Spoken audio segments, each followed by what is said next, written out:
복된 소식 아름다운 소리 AM 1590kHz 시카고 기독교 방송입니다.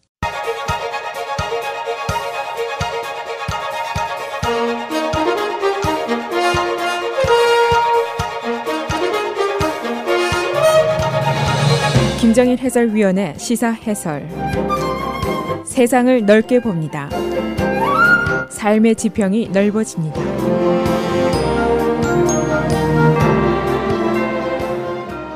시사 해설입니다. 트럼프 대통령이 오늘 의회의 국경보안 합의안에 서명을 하게 됩니다. 그리고 동시에 National Emergency를 선언하게 됩니다. 의회의 상원 하원은 어제 이미 17인 위원회가 합의한 협상안을 표결에 붙여서 통과를 시켰습니다. 이제 앞으로 두 가지를 예상할 수가 있습니다. 첫째는 의회 통과가 되고 대통령이 서명을 하게 되니까 트럼프 대통령이 멕시코 장벽기금 14억 달러를 확보하게 된 셈입니다. 그리고 정부 폐쇄는 피해가게 됩니다. 두 번째는 그러나 트럼프 대통령이 National Emergency를 선언하게 되면은 그렇게 해서 펜타곤의 예산을 전용해서 멕시코 장벽을 쌓겠다는 시도를 할 경우에는 하나의 시련이 끝난 시점에서 또 다른 아마도 더 큰 시련이 시작이 될 수가 있습니다. 의회가 즉각 그의 내셔널 이머전시 선언을 무효화하기 위한 결의안을 만들게 될 것이고 각계각층에서 무수한 소송이 벌어지게 될 것입니다. 그리고 공화당 내부에서 균열이 생기게 될 것이고 이 사태가 더욱 크고 심각한 정쟁으로 확대가 될 수가 있습니다. 그래서 오늘은 의회와 트럼프 대통령의 멕시코 장벽 그리고 이민 논쟁을 놓고 벌어지는 힘겨루기가 어디에까지 와 있는지 알아보고 또 앞으로 어떤 일이 벌어지게 될 것인지 예상을 해보겠습니다. 저간의 사정은 여러분이 이미 아시는 대로입니다.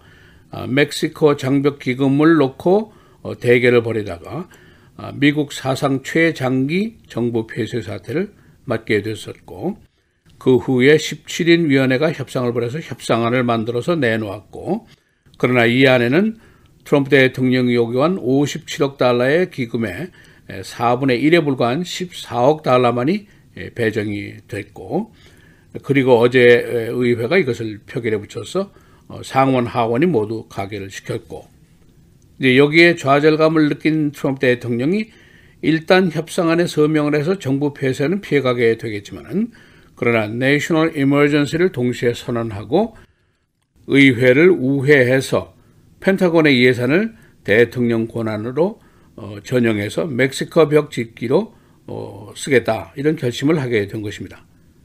그러나 이 National Emergency 선언에 대한 반대 의견이 큽니다. 처음부터 강했고 그 반대 의견은 민주당 내뿐 아니라 공화당 내부에서도 있고 그래서 이 조치가 많은 부작용을 가져올 것이라는 우려를 낳게 했습니다. 이번 조치가 당장 소송을 맞게 될 것이고 의회의 반대 결의안을 맞게 될 것이고 또 나쁜 전례를 만들게 될 것이고 공론의 분열을 더욱 심화시킬 것이다. 이런 우려가 계속되어 왔습니다. 그래서 화이트하우스의 법률팀들도 반대를 했고 DHS의 장관도 반대를 했고 공화당 총무도 반대를 했었습니다. 그러니까 미리부터 국가 비상사태 선포가 자칫하면 헌정 질서를 깨트리게 되고 공화당 내의 분열을 자초하게 될 것이다 라는 걱정이 있었습니다. 그럼에도 불구하고 왜 트럼프 대통령이 이 무리수를 고집하고 있을까? 이것도 역시 궁금한 사항입니다. 이 부분에 대한 워싱턴 포스트의 기사가 있는데 아주 간략하게 요약을 하면 이렇습니다. 트럼프 대통령이 어제 오전까지만 해도 합의안에 대한 서명을 안 하겠다라고 버텼습니다. 그러자 미치 맥코넬 상원 총무가 어제 3번이나 트럼프 대통령과 전화 통화를 하면서 설득을 시켰고 결국 서명을 하되 내셔널 이머전시를 선포해라. 그러면 내가 이것을 지지하겠다. 의회에서 이것을 얘기하겠다라고 종용을 해서 결국 그가 설득이 된 것으로 보입니다. 공화당 측에서는 정부 폐쇄라는 것보다는 국가 비상사태의 선언이 덜 괴로운 일로 여겼다고도 볼 수가 있습니다. 공화당의 보수계 진영의 헤드인 마크 미도우스 하원의원의 말이 인용이 됐는데 이 싸움은 공화당이 이길 수 없는 싸움이었다. 3주간이 정말 시간 낭비였었다. 라고 얘기를 했습니다. 다시 말하면은 이 논란은 이기는 게임이 아니라 지는 것을 이기는 것처럼 보이게 하기 위한 게임이었다. 그리고 그 답이 내셔널 이머전시 선언이었다. 그런 해석입니다. 이 내셔널 이머전시는 크게 두 가지 도전을 즉각 받게 됩니다. 하나는 의회의 거부 결의안이고 또 하나는 각계각층의 소송입니다. 의회가 트럼프 대통령의 국가 비상사태 선언을 부당한 것이다 라고 여기고 거부한 결의안을 제안하게 됩니다. 그러면 이 안이 하원 통과는 물론이고 상원도 통과하는 것이 가능합니다. 그리고 이제 트럼프 대통령에게 송부가 되면은 대통령이 역시 거부권을 행사할 수가 있습니다.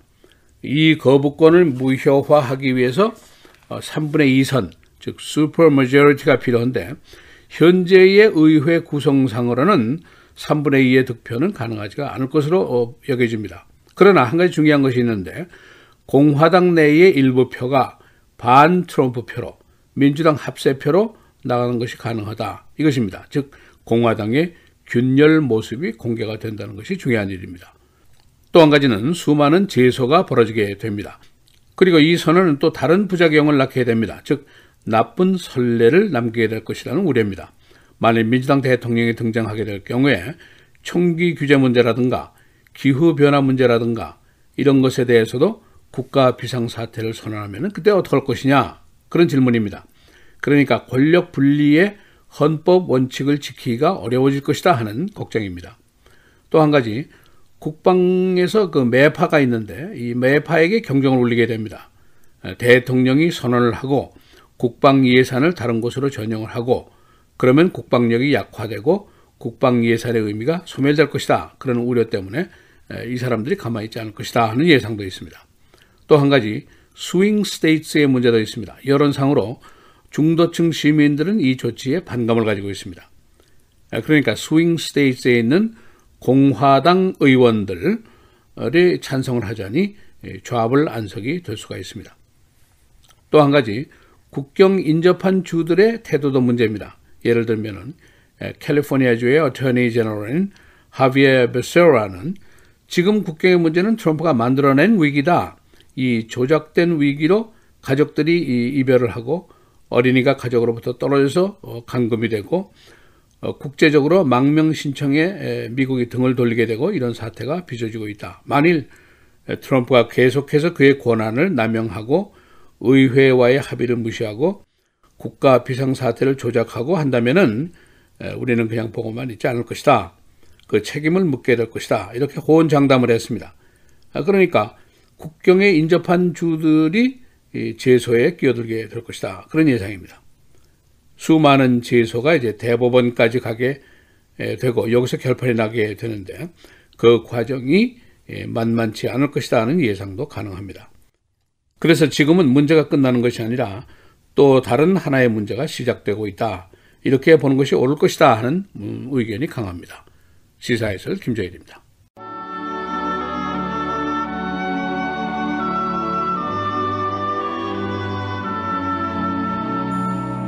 대저 사람의 길은 여호와의 눈앞에 있나니 그가 그 사람의 모든 길을 평탄하게 하시느니라.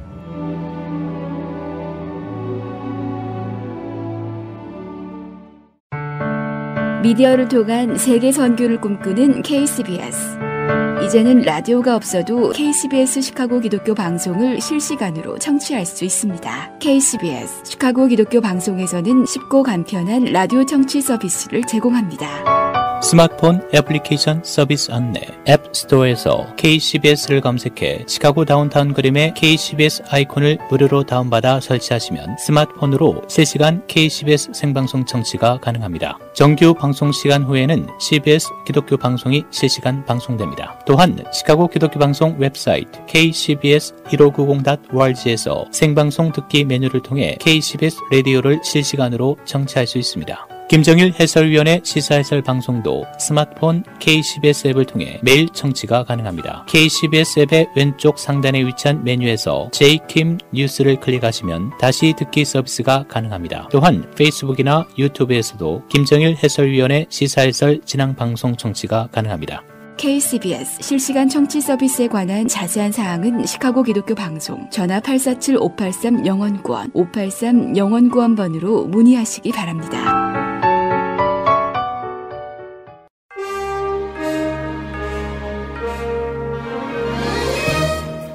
2월 15일 금요일 헤드라인 뉴스입니다. 트럼프 대통령이 어제 의회를 통과한 장벽 예산 법안과 국경 장벽 건설 자금 마련을 담은 행정명령에 동시 서명할 것으로 알려졌습니다. 트럼프 대통령은 오늘 오전 백악관 로즈가든에서 상하원을 통과한 예산안과 함께 장벽 건설 자금 마련 세부 사항과 국가 비상사태 선포를 담은 행정명령에 동시 서명할 것이라고 언론이 보도했습니다. 백악관은 의회를 통과한 국경 보안 강화를 위한 국토안보부 예산 13억 7,500만 달러를 포함해 79억 7,500만 달러 규모의 장벽 건설 자금 마련 계획을 발표할 것으로 알려졌습니다. 트럼프 대통령은 또 국가 비상사태 선포를 통해 국방부 군 건설 예산 35억 달러를 장벽 건설 비용으로 사용할 계획인 것으로 알려졌습니다. 낸시 펠로시 하원의장은 트럼프 대통령이 국가 비상사태를 선포하면 의회 관계가 종착점에 이를 것이라며 비상사태 효력 정지, 가처분 신청 등 법적 소송에 나설 것임을 시사했습니다. 펠로시 의장은 멕시코 국경에는 국가 비상 질서가 요구되는 어떠한 위기도 없다며 트럼프 대통령은 엄청난 우려와 경악에 직면할 것이라고 주장했습니다. 민주당은 지난 셧다운 사태 당시 트럼프 대통령이 국가 비상사태를 선포할 것에 대비해 법률가들과 대책을 논의했습니다. 민주당은 국가 비상사태법이 정한 요건인 전쟁 등 비상 상황이 현재 남북 국경 지역 상황에 해당되지 않는다며 승소를 자신하고 있습니다. 중국 시진핑 주석은 오늘 이틀간의 베이징 고위급 무역 협상을 마무리한 미중 협상단을 만나고서 협상이 내주 워싱턴에서 계속될 것이라고 말했습니다. 언론이 보도한 내용으로 다음 협상에서 양쪽 모두의 이익이 되는 합의 도출을 기대한다고 시 주석은 덧붙였습니다. 앞서 미 협상단 대표인 라이트하우저 무역 대표도 언론에 중대하고 어려운 사안에서 진전을 보았다며 할 일이 남아있지만 희망적이라고 말했습니다. 서부 연안 캘리포니아 등지가 대안인 폭우 등 자연재해로 몸살을 앓고 있습니다. 샌프란시스코, 로스앤젤레스, 샌디에고 등 대도시를 포함해 캘리포니아에서 애리조나에 걸쳐 3천만 명 이상이 홍수 경보나 경계 상태에 놓였습니다. 특히 지난해 산불로 지반이 약해진 벤츄라 카운티 등에는 산사태 가능성에 주민 대피가 이어지고 북부 캘리포니아 지역에는 눈발과 함께 겨울 폭풍이 몰아쳤습니다. 언론에 따르면 중부 캘리포니아 곳곳에 하루 8인치가 넘는 폭우가 쏟아졌습니다. 일리노이주의 최저임금이 2025년까지 시간당 15달러로 인상됩니다. 어제 주 하원이 이를 가결했고 상원은 이미 지난주에 가결했습니다. 이로써 주내 근로자들은 내년 1월 1일부터 시간당 9달러 25센트를 받게 되고 그 후에 점진적으로 임금이 오릅니다. 이 인상으로 주내 140만 명의 빈곤층 근로자들이 여기서 벗어나게 됩니다. 전 경찰관 제이슨 벤다이크의 감옥 내 폭행액 피해 사건으로 가족들이 이에 대한 해명을 요구했습니다. 그의 가족들은 어제 그가 커네티컷 연방교도소로 이감된 이유와 그가 일반 감방에 유치된 이유 등에 대한 해명을 요구했습니다. 벤다이크는 일리노이주 교도소에서 최근 이감된 후 감방에서 다른 재소자들로부터 구타를 당했습니다. 주지사와 시카고 시장이 아마존의 제2본부 시카고 유치를 다시 시도했습니다. 이들은 어제 아마존으로 사안을 보내고 뉴욕 계획의 변경에 따라 시카고를 제거해 줄 것을 요청했습니다. 이들은 사안에서 시카고 인력의 다양성과 효율성을 강조하면서 아마존 제2본부 설치 지역으로 제거해 줄 것을 요청했습니다. 아마존은 뉴욕 지역 주민들의 세금 특혜 등에 대한 반대로 이 계획을 취소했습니다. 날씨입니다. 오늘 오전에 대체로 맑은 날씨 보이다 오후로 차차 흐려지겠습니다. 기온은 20도대로 춥겠습니다. 낮 최고 24도, 밤 최저 13도. 내일 토요일 흐린 날씨 보이겠고 낮 최고 30도, 밤 최저 24도. 주일 흐리고 1인치 내외 눈이 내리겠습니다. 낮 최고 28도, 밤 최저 22도. 다음 주 월요일 흐린 날씨 보이겠습니다.